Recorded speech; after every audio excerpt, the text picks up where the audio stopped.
chers amis, bonjour frères et sœurs. Nous allons ce matin nous pencher sur deux textes qui vont introduire notre moment d'étude de la parole de Dieu, d'étude biblique. Mais avant de faire ces deux lectures, nous allons simplement nous incliner et prier. Seigneur, nous voulons te remercier parce que c'est toi qui nous as aimés, c'est toi qui nous as choisis, mais c'est toi aussi qui nous as envoyés pour que nous puissions agir, que nous puissions être dans l'action de ta volonté. Nous te bénissons pour cela, Seigneur. Tu as donné un sens à notre vie et nous voulons de tout notre cœur te remercier pour ce privilège que nous avons maintenant d'être à ton service, que nous sommes précieux à tes yeux et de ce fait, nous devons donc considérer ce que tu as fait de nous et ce que tu dis de nous.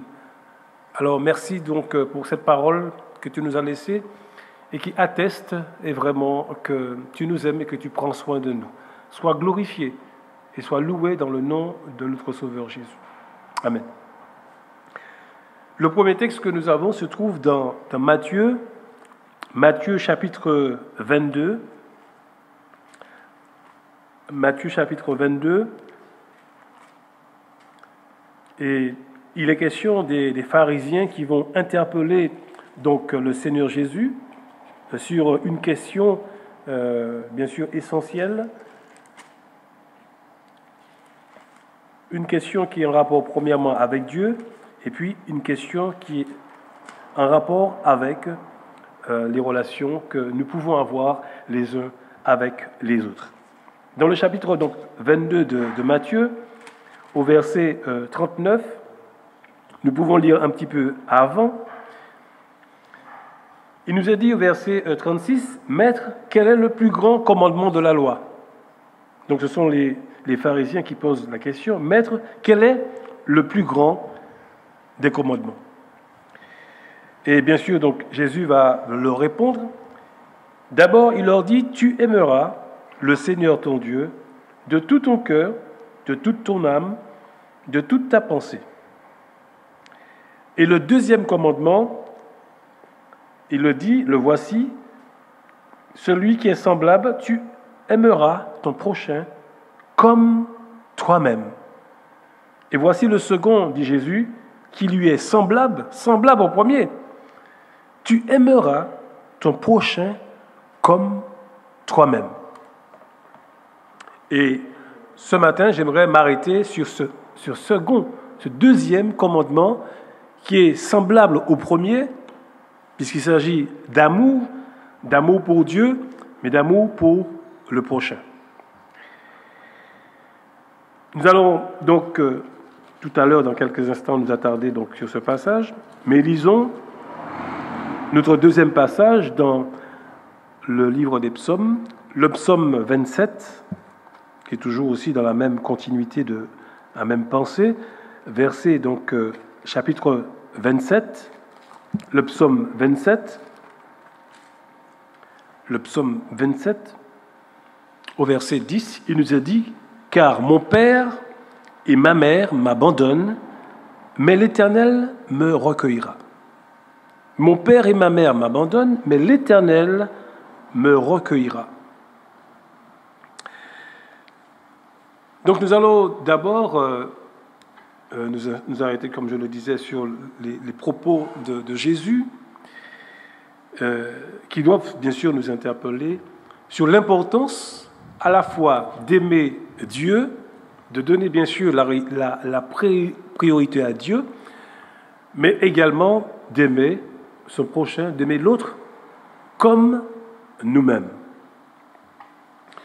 Et vous le savez que chacun d'entre nous attache une importance au fait d'être accepté par les autres. Que ce soit dans la famille, que ce soit dans l'Église, que ce soit dans le travail, que ce soit dans l'école, dans la société entière, l'image que les autres nous renvoient, souvent de l'image qu'ils ont eux-mêmes d'eux-mêmes. Et donc, si celui qui me renvoie l'image a une bonne image de lui-même, eh bien cela va nous permettre de construire de bonnes relations. Et le contraire est aussi vrai. Une mauvaise image de soi peut être à l'origine de relations extrêmement compliquées. Donc nous allons parler de cette idée de l'acceptation de soi, de s'aimer finalement, de l'importance que nous avons aux yeux de Dieu et qu'il ne faut jamais se dénigrer. Dieu ne nous dénigre pas. Dieu n'aime pas, c'est vrai, le péché en nous, mais il aime le pécheur que nous sommes. Donc, c'est vrai, une mauvaise image de soi peut être à l'origine de relations compliquées. Ainsi donc, la manière dont je me vois, c'est vrai, et la façon dont je m'estime a, je le disais, une incidence sur les relations, les rapports que je vais développer avec les uns et avec les autres. Et notamment dans le domaine de l'amour, parce que Jésus lui-même va s'arrêter dans ce domaine de l'amour des autres. Aime ton prochain comme toi-même. Il est important que nous puissions bien comprendre la pensée de Jésus. Qu'est-ce que Jésus veut dire par là? Ce deuxième commandement qui est aussi important que le premier commandement.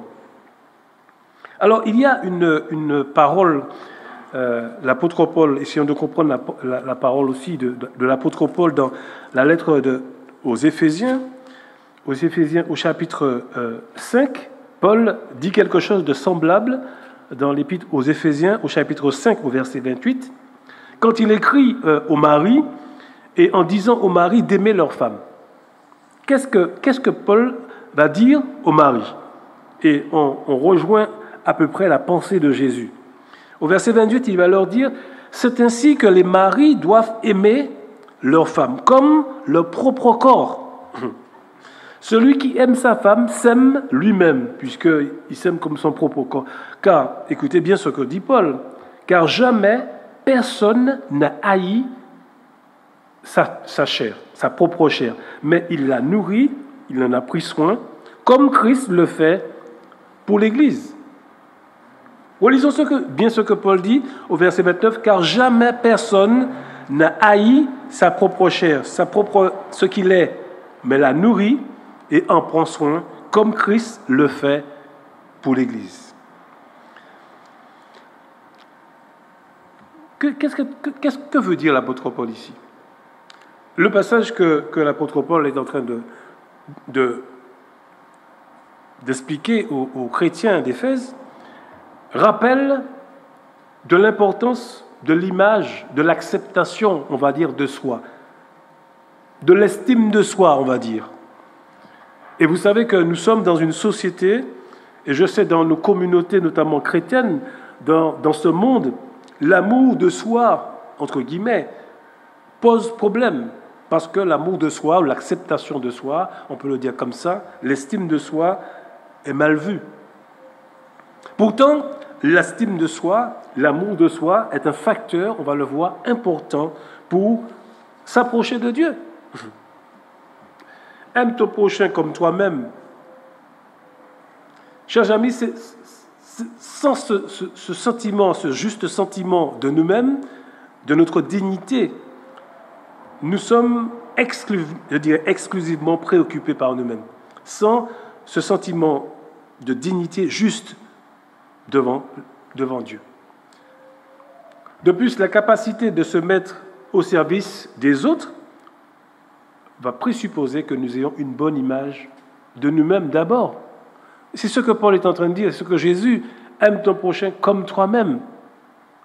Toi-même d'abord, comment te vois-tu? Vous savez, nous pouvons voir qu'il existe un principe d'ailleurs fondamental qui est mis en évidence d'ailleurs par Jésus dans l'Écriture, selon lequel nous ne pouvons pas aimer l'autre si d'abord nous ne sommes pas aimés nous-mêmes, si nous ne sommes pas nous-mêmes acceptés comme nous sommes.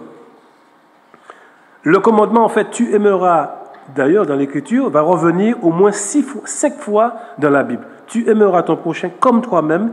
Eh bien, ce commandement va revenir au moins 5 fois dans l'Écriture. Pourquoi?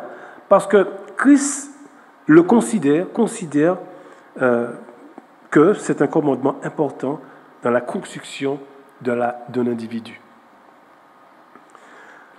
Il nous a dit que Christ le considère d'ailleurs comme le deuxième et des plus grands des commandements. Alors, c'est vrai que nous devons faire très attention. Jésus ne nous ordonne pas de nous aimer en premier lieu. D'ailleurs, il dira, tu aimeras le Seigneur de ton Dieu de tout ton cœur, de toute ta pensée. Donc, Dieu ne nous ordonne pas de nous aimer en premier lieu. Mais ce que Jésus est en train de dire, cela présuppose de l'estime de soi, de l'amour de soi, en quelque part. L'idée de la valeur que j'ai aux yeux de Dieu. Et donc, forcément, ça va me pousser à réfléchir parfois sur l'idée que je peux avoir de nous-mêmes. Parce que nous sommes dans une société où, c'est vrai, bien souvent, nous avons un regard sur les uns et sur les autres, et nous avons même un regard sur nous-mêmes. Parfois, il peut arriver que nous puissions même nous sous-estimer, nous dénigrer. Or, Jésus, jamais ne va nous dénigrer. Or, Jésus ne va jamais nous sous-estimer. Et nous allons voir pourquoi. Il y a tellement d'éléments importants. Donc, nous touchons, c'est vrai, du doigt à un élément essentiel dans la relation avec les autres. Cela veut dire que sans amour de soi, sans acceptation de soi, pas d'acceptation de l'autre. On va voir que ça va être compliqué. Pas d'acceptation de l'autre. Par excellence, on a toujours vu que les gens qui cultivent d'ailleurs une mauvaise image, une non-acceptation de soi, sont souvent tentés par deux formes de se dénigrer, deux formes de dénigrement. Soit ils vont se dévaloriser dans l'intention que les autres les contrediront pour les complimenter, donc ils vont chercher à avoir que les gens puissent leur renvoyer une bonne image d'eux-mêmes, ils veulent savoir ce que les gens pensent d'eux, donc ils vont dévaloriser les gens de l'intention que les gens vont les contredire, mais aussi en même temps les complimenter. Ou bien ils vont rabaisser les autres en vue de paraître plus grands, plus dignes qu'eux. Donc, deux formes de dénigrement, dévaloriser, rabaisser les autres pour être plus dignes. Notre objectif n'est pas, c'est vrai, d'acquérir une bonne conscience de soi, mais c'est de connaître Christ dans sa plénitude. Parce que c'est Jésus lui-même, l'Écriture, d'ailleurs Jésus le dit ici, tu aimeras comme ton prochain, comme toi-même. Ce que nous devons dire, c'est que le sentiment de notre dignité dépend de la certitude de posséder une valeur fondamentale parce que nous avons été créés à l'image de Dieu. Nous avons été faits à l'image du Créateur. Mon père et ma mère m'abandonnent, dit la Bible, c'est vrai, mais le Seigneur me recueille. Vous savez, nos parents, et il ne faut pas le négliger, jouent un rôle essentiel dans le développement et dans la construction de l'enfant, de l'individu que chacun d'entre nous, parce que nous sommes tous l'enfant de quelqu'un. Nos parents jouent un rôle fondamental, essentiel dans la construction de notre vie. Mais la façon dont nous nous acceptons ne dépend pas d'eux. Notre valeur en fait personnelle est liée au sceau indestructible que Dieu a mis sur moi. Et j'en parlais dans le message, le fait que je sois fils de Dieu, à l'image de Dieu, créé par Dieu, et Dieu m'a créé pour sa gloire, pour son honneur. À la gloire et à la louange de son honneur, dit la Bible. Cela, donc, nous amène à nous poser la question, quelle image avons-nous de nous-mêmes? Si Dieu nous considère, si Dieu nous a fait à son image, si Dieu nous a choisis, si Dieu a mis, on pourrait le dire, son sceau sur nous, eh bien cela veut dire que Dieu nous considère et que nous avons du prix. D'ailleurs, c'est ce qu'il va dire aux prophètes C'est parce que tu as du prix à tes yeux, à mes yeux, que je vais donner les nations à ta place. C'est ce qu'il va dire au prophète Ésaïe. Parce que je t'aime, parce que tu es précieux à mes yeux, voilà ce que je vais faire pour toi. Oui, quelle image, posons-nous la question, quelle image avons-nous de nous-mêmes? Comment Dieu me voit-il? Nous l'avons vu, Dieu me voit, il m'aime. Il est le Créateur qui a donné du sens et qui donne de l'importance à ce que je suis. Tu as du prix à mes yeux. Donc tu aimeras ton prochain comme toi-même. Donc cela suppose que nous devons nous considérer nous-mêmes. Je crois que nous devons cesser de nous promener, comme disait quelqu'un, avec un sac de cendres en signe de deuil, en signe de condamnation, parce que le sentiment d'indignité, Dieu, en Jésus, m'a rendu digne. Dieu, je le répète, en Jésus, m'a donné cette dignité, m'a redonné, je dirais, cette dignité. Oui, parce qu'en Jésus, Dieu a mis son sceau sur nous, a mis son sceau sur moi, et il a fait de moi un membre de sa famille. Ce qui veut dire que ce que je suis, je ne le dois pas à moi-même, je le dois à Dieu, qui est d'ailleurs mon Créateur, qui est mon Sauveur, qui est mon Seigneur, qui donne du sens à ma vie. Oui, ce que nous sommes ne vient pas de nous, mais de Dieu qui, en Jésus-Christ, me confère un statut de fils, de fille. Je crois que le chrétien ou les chrétiens que nous sommes, nous devons prendre conscience du fait que Dieu nous aime. Nous ne devons pas nous déprécier, nous ne devons pas nous condamner et même nous discréditer. Loin de là, puisque Christ lui-même nous estime et nous dit que nous avons du prix à ses yeux. Nous sommes aimables parce que Jésus nous aime. Cela n'a rien à voir, il faut le savoir, avec de la prétention, de l'orgueil, de l'autosuffisance, pas du tout. Parce que la foi en Christ et l'acceptation de soi sont indissociables. Je le dis, la foi en Christ et l'acceptation de soi sont indissociables.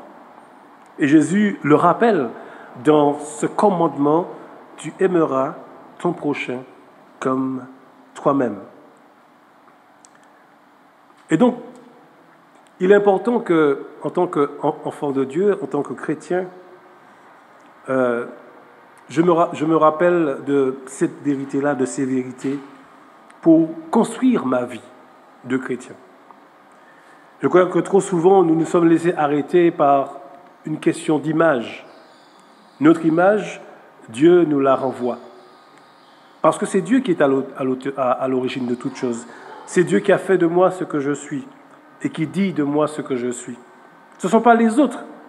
Si à chaque fois j'attends que les autres me disent ce que je suis, aujourd'hui, comme me rappelait quelqu'un, les hommes vous disent aujourd'hui que tu es beau, demain ils te disent que tu es laid, après demain ils vont te dire que tu es moyen. Bref, ce que je suis vient de ce que le Créateur dit que je suis. Et comme cette parole qu'il m'a donnée, qui est une parole de vérité, qui est une parole qui est vraie, eh bien c'est sur elle que je dois apprendre à construire ma vie. Pas sur les philosophies des hommes, sur l'humanisme, tout ce qu'on répand autour de nous, tout ce qu'on nous dit, mais sur la parole de Dieu, qui est la vérité. Alors, donc, ce matin, j'ai voulu un peu nous rappeler de l'importance que nous sommes précieux et qu'en tant que chrétiens, nous devons apprendre à marcher la tête haute. Alors, c'est vrai que le péché est dans notre vie, mais Dieu a réglé le problème du péché. La Bible dit que Dieu, donc, a jeté nos péchés derrière lui. Dieu ne traite pas avec moi. Dieu traite par Jésus. Et comme il me voit lavé, sanctifié dans le sang de l'agneau et prêt pour le royaume. Et je vis dans cette libération de Dieu, de ce qu'il a accompli.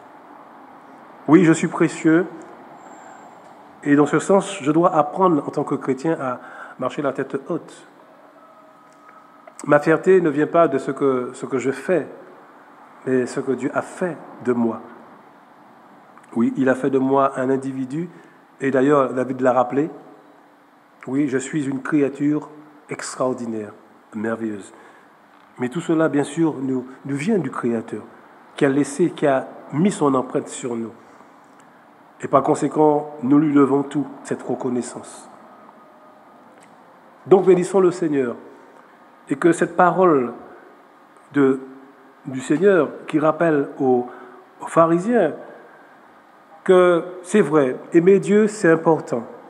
Dans notre foi de tous les jours, il est important. Mais combien de fois nous avons vu que ce problème d'identité, d'estime de soi, peut malheureusement créer énormément de problèmes lorsqu'on n'a pas pris conscience que Dieu nous estime. Non seulement dans notre foi, dans notre relation avec Dieu, mais aussi dans notre relation les uns avec les autres. Alors que Dieu donc nous aide à développer de meilleures relations, dans l'Écriture, il y a cette parole de Paul aux Philippiens, dans le chapitre 2. Paul écrit donc aux chrétiens de Philippe. Il leur dit de considérer les intérêts des uns et des autres. Parce que nous tous, nous avons des intérêts. Dieu nous considère. Dieu sait que nous sommes des individus et que nous fonctionnons d'une certaine manière, avec des besoins. Et nous le savons, quand ces besoins sont satisfaits, eh bien, il y a un équilibre dans notre vie. D'ailleurs, quelqu'un disait que les besoins satisfaits sont à la base de notre équilibre. L'estime de soi, c'est un besoin. Et quand ce besoin-là n'est pas reconnu, quand nous-mêmes n'avons pas pris conscience de ce que nous sommes, eh bien, parfois, cela peut créer énormément de difficultés dans notre vie, mais aussi avec les autres dans nos relations. Alors, prenons conscience de ce que nous sommes, de ce que Dieu a fait de nous, pour que nous puissions aller de l'avant, pour que nous puissions construire de plus grandes choses avec le Seigneur, parce qu'il nous aime et il dit, voilà ce qu'il dit de nous. Voilà donc ce que je voulais en ce matin vous rappeler dans la parole de Dieu, que nous prenons conscience de l'importance que Dieu a fait de nous et que nous puissions en tenir compte et marcher, bien sûr, la tête haute. Que son nom soit glorifié, qu'il soit loué dans le beau nom de notre Sauveur. Amen. Nous allons terminer par la prière. Oui, Seigneur, nous te remercions pour ta parole, qui est une parole, je dirais, d'équilibre, qui nous montre à la fois que nos besoins de manger, oui, que l'homme ne vivra pas que de pain, mais aussi de toute parole, qui nous rappelle que tu nous as créés individus avec des besoins d'identité, d'estime de soi, que malheureusement à cause du péché, nous avons perdu. Comment le péché nous a voilé toutes ces réalités-là de ce que tu as fait de nous. Merci Seigneur parce qu'en Jésus-Christ, tu es venu pour nous restaurer, tu es venu pour nous reconstruire, pour nous rappeler ton projet dès le départ pour chacun d'entre nous. Oui Seigneur, merci de nous avoir rappelé combien tu nous estimes et combien nous avions du prix à tes yeux. Et que par conséquent, dans nos relations, ça devrait jaillir sur les autres. Que de la manière que nous nous voyons, nous devons apprendre aussi à voir les autres. Si nous nous aimons nous-mêmes, nous pouvons aimer les autres de la bonne manière. Nous prions vraiment pour que tu nous aides à ne pas nous condamner nous-mêmes, nous dénigrer, mais nous valoriser, comme toi-même tu le fais, et valoriser nos frères, être pour eux un appui, les encourager dans les moments difficiles de notre vie, ne les pas condamner, parce que nous aussi, Seigneur, nous ne sommes pas mieux qu'eux. Sois béni, glorifié, et que toute la gloire te revienne, dans le nom de Jésus. Amen.